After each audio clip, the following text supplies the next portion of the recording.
In this video, we're going to be talking about one of history's greatest battles. It's gone on for decades and doubtless will go on for decades more. It is ruthless, relentless, and deadly.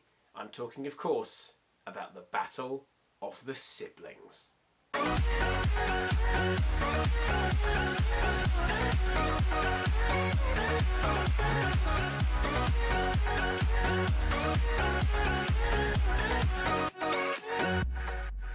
Hello YouTube, Miller Corner here, welcome back once again, and in this video I am braving a battle with MacLeod to bring you another glass half full video to brighten up and generally make your life happier, more relaxed and just more positive. And today we're talking about something that can ruin your home life. It can make you miserable, it can make you upset, it can make you cross, it can make various situations in your household awkward, and it can just generally destroy a positive mood and make certain areas of your home life very difficult to cope with.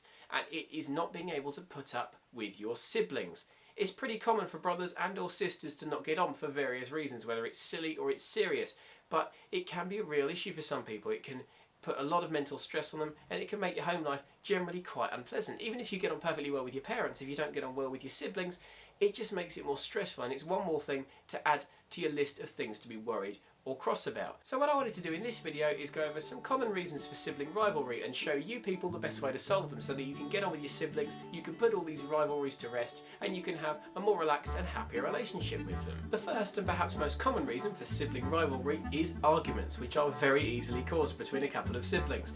The way to look at it is like this: if it's something opinion based, such as a favourite TV show, a favourite film or a favourite food, let it go.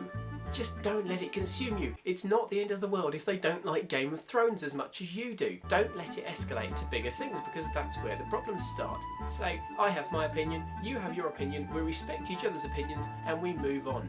Be calm and be grown up about it. You're never going to agree on everything, and just because you don't agree on which TV show is the best or which Robert Downey Jr. film is better than the other one, it doesn't matter. Calm down, agree to disagree, be grown up about it and move on with it. It's a simple way to solve it. If it's an arrangements-based plan, such as where to go out for lunch, there's another simple way to solve that too. Come to a compromise. For example, if they want to go out to an Indian place and you want to go out to an Italian place, compromise and say, okay, let's go to neither, and maybe a Chinese place, for example. It's all about compromises, because more often than not, if you forget your first choices when it comes to arrangements, go for a second, third or fourth choice, you're actually more likely to agree on it, because more people's second, third and fourth choices are generally more coordinated than people's primary favourite first choice. And who knows, you may end up trying something new through their suggestion. You may find out that you have more common ground on something than you thought, something that you both like. Compromise, come to something that you both agree on, because it's more often than not guaranteed to end in positivity when you can agree on what you're actually arranging. So if it's an opinion-based argument, agree to disagree, accept that you have different opinions and move on. It's not life-threatening. And if it's an arrangement-based thing, come to a compromise, make new suggestions. It's actually surprisingly easy to solve arguments when you look at it with a level head and a positive attitude. Borrowing each other's stuff can be an issue as well, because things get damaged, they get taken for more time than they should have been, or there are unclear terms as to what is actually being borrowed. The easiest way to solve it is exactly that: set your terms. If they're borrowing something of yours,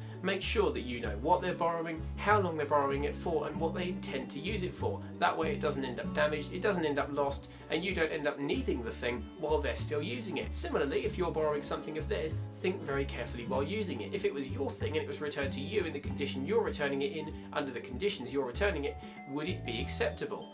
Just say, I am borrowing this for this amount of time and I'm going to be using it for this purpose. That way there's no arguments, make it clear. It might seem a bit businessy and serious if you're only borrowing a book or a pencil case or something, but in the end it means less arguments and it means a happier sibling relationship. Make the terms of borrowing clear before the borrowing even occurs, because then there is nothing to worry about. And a lot of reasons that siblings fall out with each other can be solved very simply like this. Be positive, be grown up about it, think about it for a few seconds, and there are very easy resolutions to problems such as that. And in this case, for borrowing things, it's about laying down your terms, being clear about it, and knowing what you're doing before the borrowing happens. Another tender issue amongst siblings is often a shared bedroom, which, if you're unfortunate enough to have to do so, can result in a lot of arguments, a lot of disagreements, and a lot of tension depending on how things are being laid out. Again, similar to the borrowing thing, the solution to this one is to lay out the terms before you start. If, for example, you've got a bed side by side each other in the room, if it comes to it, divide the room in half. You each get half the room with which to decorate how you want, put what you want in it, and make as much or as little mess as you want. That way, each person is responsible for their half of the room and there's no disagreement about it. If, however, you don't want to do it like that, there can be similar issues such as keeping the room clean. Is it just casual junk that you might find around a room? If, however, there's plates, cups and bowls, things from one person's food, they should be the one cleaning it up. If there's one of you putting clothes everywhere, it should be you that cleans the clothes up. Think about who made the mess, think about if it's essential that it's cleaned up, and if it is, think about who made it and they should be cleaning it up. If you divide the room in two to have half each, it's actually kind of good from a management point of view, because it means that you've only got half the amount of room to think about. You haven't got to think about how to keep the whole room clean, how to spread things out, and how to decorate all of the walls. You can suddenly only have half of it, and it actually kind of makes it more manageable. So it's better for stress from that point of view, and less arguments about who gets what and who does what is also better from a stress point of view. Make it clear, we should not be doing this in the room, this shouldn't be done, and we don't agree on this. Think about things that you can do, and if, for example, the other sibling has got a habit of playing loud music, make it clear. Either don't play it when I'm here, or don't play it after X amount of time, or whatever. Make your agreements clear. If you've got the benefit of some sort of arrangement or planning time before you have to share a room together, lay down your conditions. Think about it level-headed, be logical and be plain and intelligent about it, and actually it can be really easy and even kind of fun to share a room with your sibling. One of the reasons that arguments can break out between siblings is a lack of bonding. You don't do enough stuff with them, you don't actually know them well enough. The solution to this is that every so often, maybe once a week, once every 2 weeks, once a month, something like that, regardless of whether you're children or whether you're adults and you don't even live together, have some time where you bond, you get to know each other, you spend some time together, whether it's going out for a drive or a bike ride if that's more your thing, going out for a meal, playing a video game together, whatever it takes. Spend some time, get to know them, spend some casual downtime with them, have a bit of a chat, have a laugh. Not only will you know them better, but you might actually treat them more as a friend than as a brother or a sister, and that makes for a more casual and easier relationship. Obviously pick something that you both enjoy. For example, if it's a game, don't pick something too competitive or something that's one-sided that only one of you is good at. I know, for example, that my brother is a lot better at Halo than I am, so we don't play that competitively very often. But if you can plan it and every so often just have a bit of bonding time, a bit of casual downtime to have a chat, have some fun, and do something together that's a bit of a kind of bonding activity that's good fun, like you would with your mates, you'll find spending time with your brother or sister is actually more enjoyable than you might have thought. If there's been some sort of feud between you, bonding over an activity you both enjoy is potentially an excellent way to resolve it and have fun in the process. It's great fun as children, and potentially it's even more fun as adults because you don't see them very often, and it can be far more enjoyable if you just think about them as another one of your friends that you're hanging out with. Whatever you do though, do not forget that they are family. Whether you get on with your parents or not, your brother or your sister will be there for you, and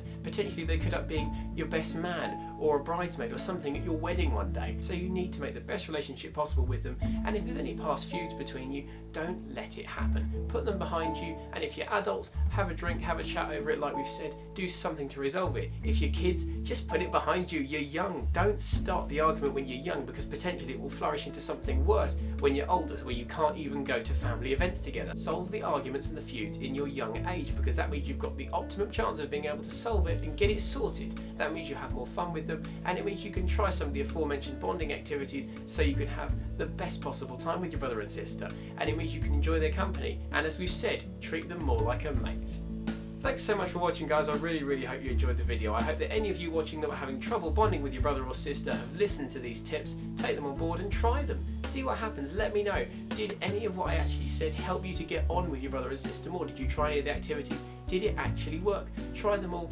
Think calm and be level-headed. Be polite and be positive about it. You might well get on better with them. You'll have less arguments and it'll be more enjoyable to spend time with them. Thanks so much once again for watching the video, guys. I really appreciate it. Don't forget to click the subscribe button for more videos from me in your YouTube subscriptions box in the future. Follow me on Instagram and Twitter at the usual links, and I'll be back soon with some more glass half full videos to help you people lead a happy, calm, relaxed and more enjoyable life.